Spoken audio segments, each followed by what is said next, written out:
I ended my last episode of Rs3 Leagues with 2325 total level and having a tier 7 relic. I was just as unsure as you guys at this time of what my actual endgame goals are with this game. Since then, things have been decided. While I do love skilling, and some people actually expect me to be going for 200 Malal this league, I wanted my Rs3 goals to be different.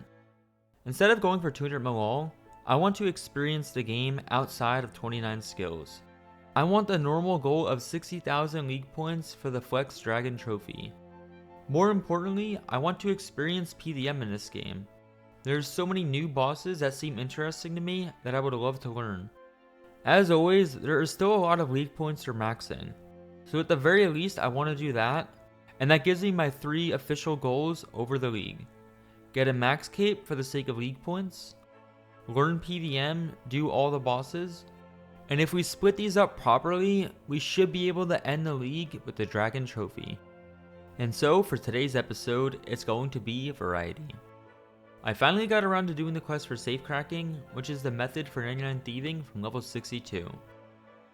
Thieving is extremely fast in the main game, capping at nearly 1 mil an hour at level 90 plus. Basically, with 16 times XP rates, even doing a normal method, it's going to take us about an hour to get level 99. The method is simple.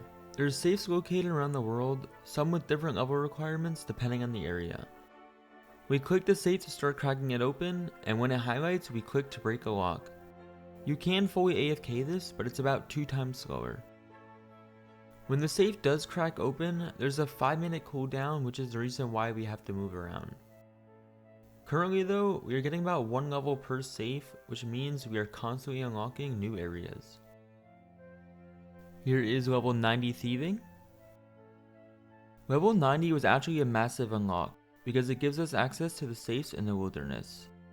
These guys are even better XP than any other safe, so much that instead of the universal 5-minute cooldown, they have a 10-minute cooldown. There are other level 90 safes, but most of them are quest locked, so instead of grinding this for 30 minutes to finish 99, I'm just going to swing by the rogue's castle whenever I'm switching activities or don't know what to do, and eventually finish 99 through that. Look at that, from not even a full cycle, we already got 90 to 91 thieving. Small little PVM break, because I chose to be a necromancer, in order to smith and craft my gear past tier 70, I need to get magic gear from God War's dungeon, Subjugation, which is dropped from Zami. God War's dungeon 1 in this game is extremely outdated. There are 3 God Wars dungeons now. For that reason, God Wars 1 is extremely easy to do. Basically AFK. I just got my 2nd subjugation top, which is good because it means I can break down one for a cloth, but also bad because there's a league task to equip an entire set, so ideally we don't want dupes until we're able to claim these 200 league points. Defeat any God Wars boss 100 times, that is plus 80 points.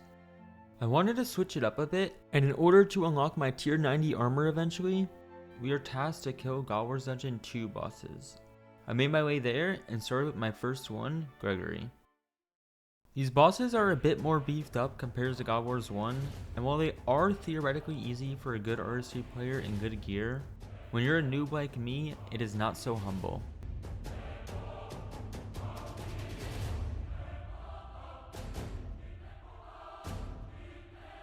My first attempt at it, I died.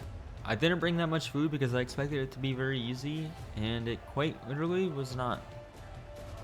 Thankfully, when you die in God Wars Dungeon 2, it doesn't make you re-KC unless your instance dies, which lasts an hour. So I jumped right back in and brute forced my kills. I don't need only 1 kill is the problem. I need 10 necromantic orbs, which drop 1 to 2 per kill. So this might take a bit. Necromancy has a very OP ability both in the main game and leagues called Death Mark.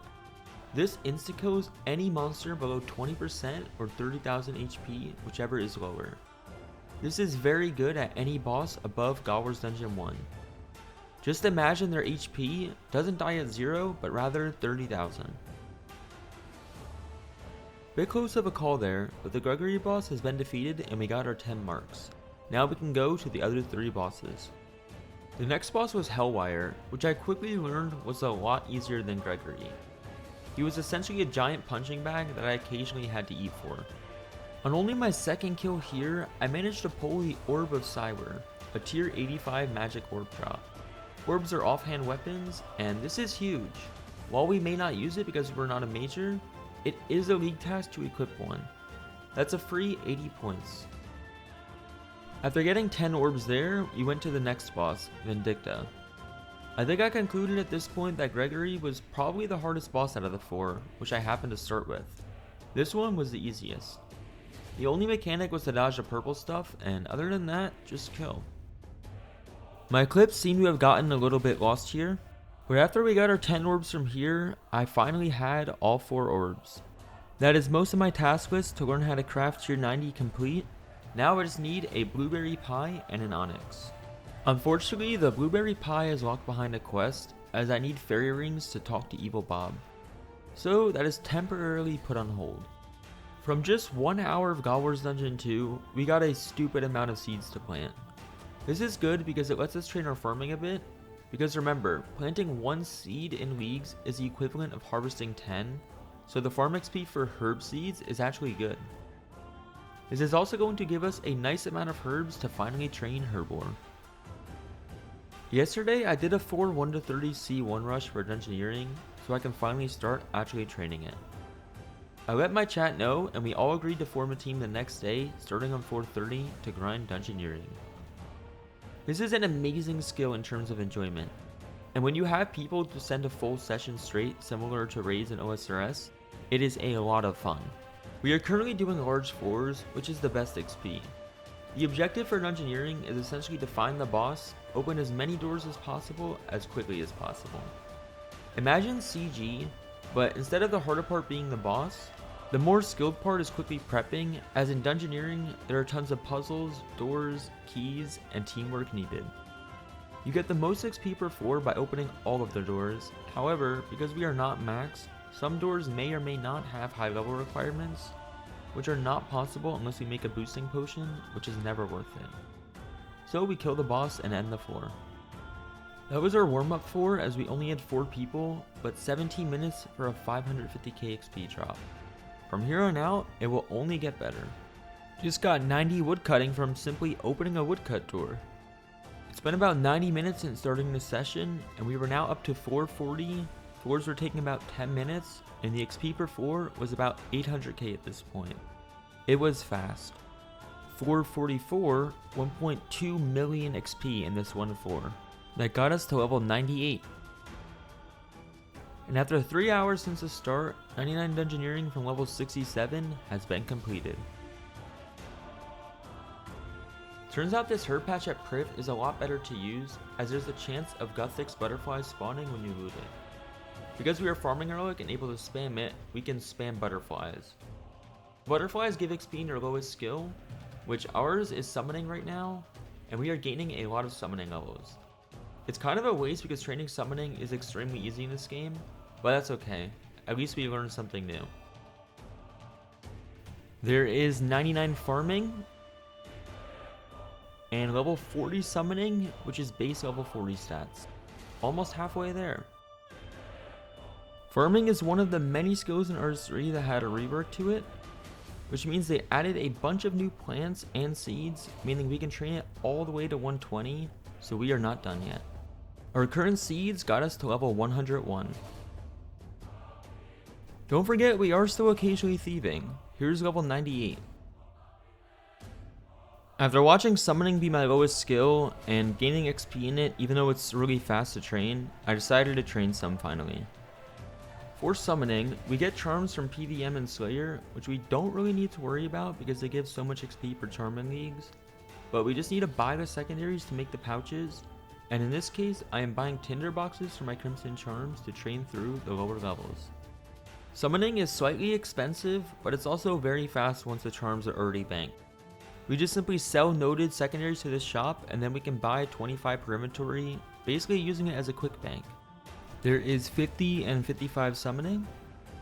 From level 55 summoning, essentially until either 96 or 99, you're going to be making spirit jellies.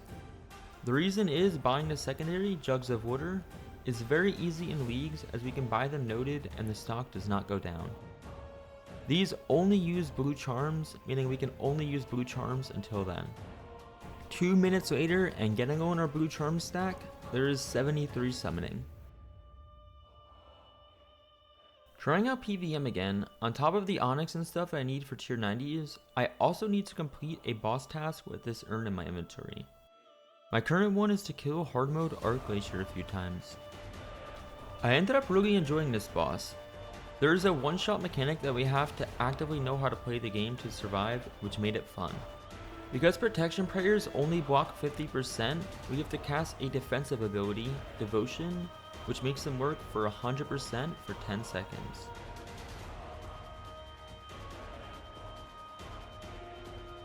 A little close there, but that would have been a lot of damage if I didn't do that in time. I have now learned that he can do the same special back to back, and my devotion was not ready.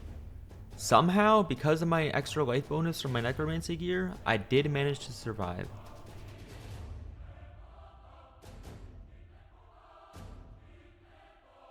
That is 10 Arc Glaciers completed and task done.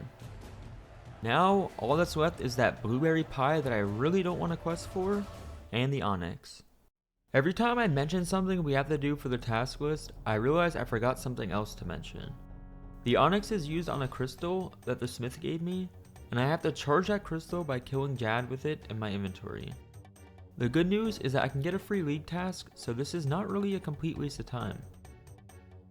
The Leagues task was to use my fire cape on Jad to taunt him and then kill him. Not a problem for an Rs3 PVMer like myself.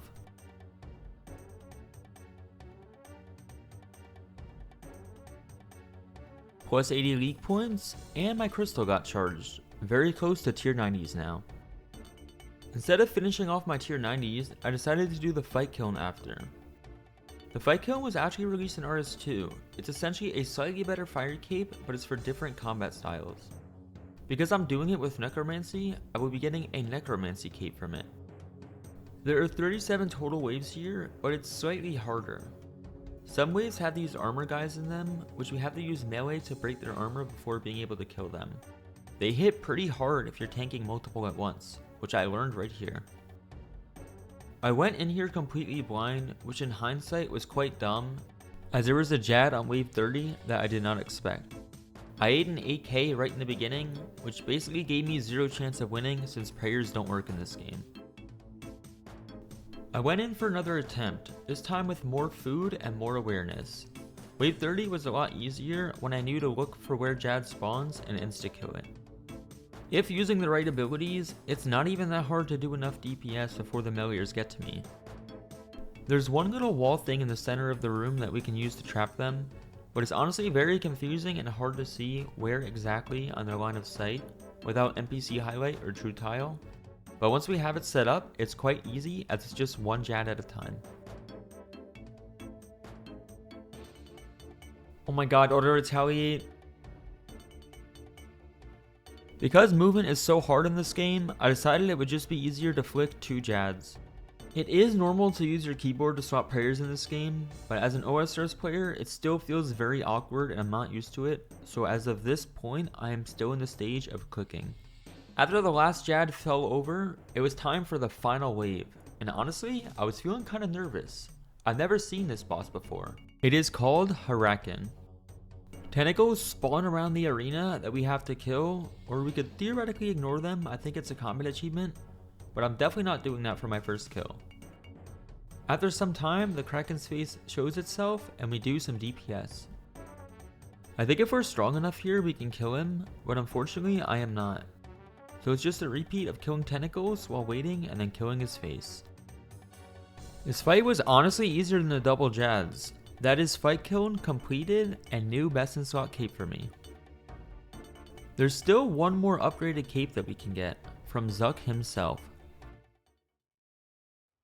The Zuk fight in Rs3 is quite different from OSRS. There are 17 waves and 2 versions, normal and hard mode.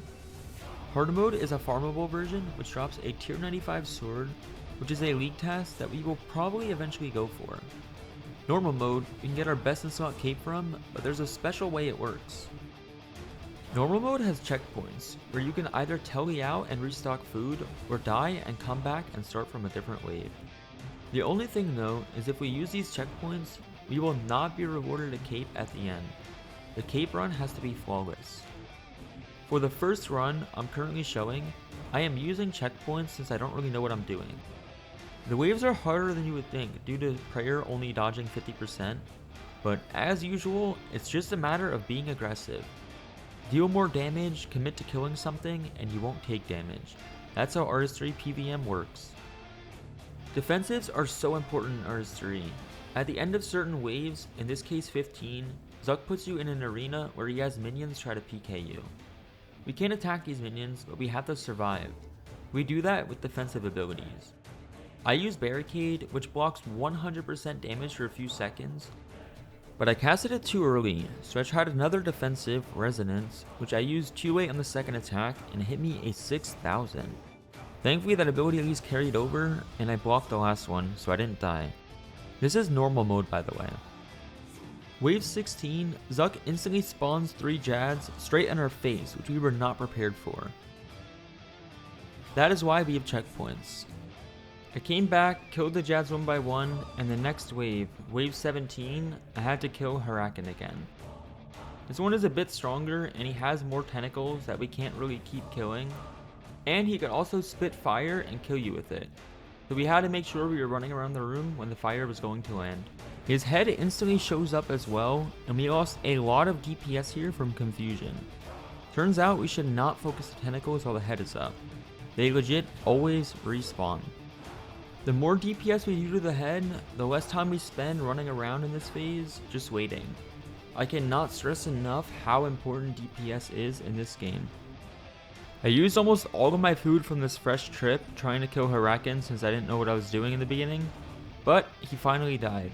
It was now time for Zuk, and thankfully this was another checkpoint. Since there's no real penalty for dying, I decided to stay in the arena and try to kill Zuk as much as I could. It did not go well.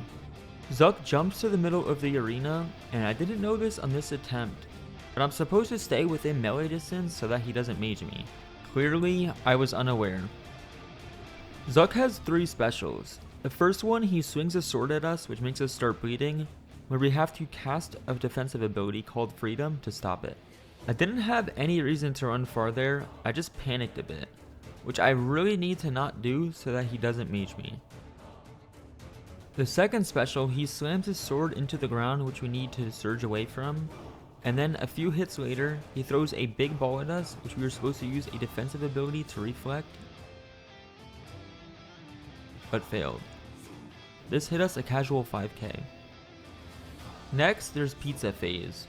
This is a phase where the arena turns into a pizza, and we want to be off the cheese.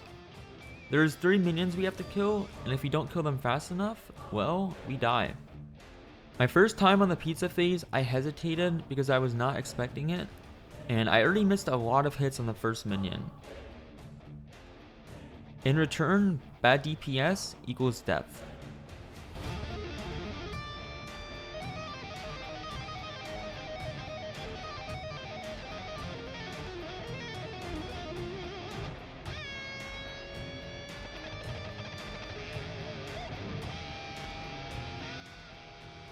Through pizza phase,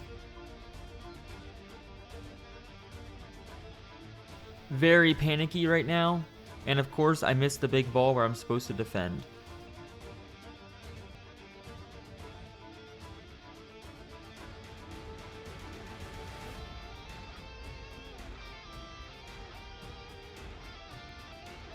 Oh my god, I don't even know what happened. I think those mage hits were bleeds and I forgot to freedom. But it doesn't matter because Deathmark is so good. That was our first Zuk kill, and obviously because we use checkpoints we do not get our cape. Now we have to run this exact fight back without dying. Our first full run and attempt, we were at Zuk and we didn't have a lot of food, but it was looking promising.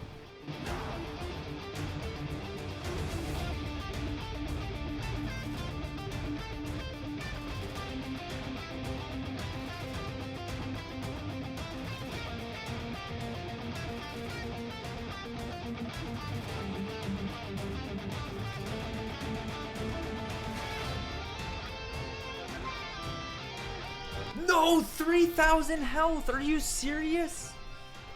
Remember, my death mark insta-kills anything at 30k health left. That was one more hit and we would have had it. I reset and sent a new run, and this time I had even more leftover food. The craziest thing about that last death is that it was the same thing as my first Zuk kill. I was bleeding without noticing, only this time I didn't do enough damage and the DPS check was failed. Turns out at 100k HP remaining, Zuk's cycle resets and he bleeds you for his first special. Now that I'm aware of this, it is much easier. Let's go! My first Zuk kill completed. With the Zuk Cape out of the way, it was finally time to stop procrastinating and just get my tier 90 weapons. I went back to the fight kiln for another kill because instead of choosing a cape at the end, we can also choose an uncut onyx which you need for our task. And so, Zuk Cape completed, tier 90 armor unlocked, the PVM arc is ready to begin. It seems like a good point to end today's video. We did some more AFK skilling on the side of all this PVM journey, and we ended at 2816 total level. Also, as you can see, I finally caved and started using an EOC interface for more ability bars. TY for watching everybody, and I'm thinking the next episode, the real PVM starts. Take care and see you all then. Peace out.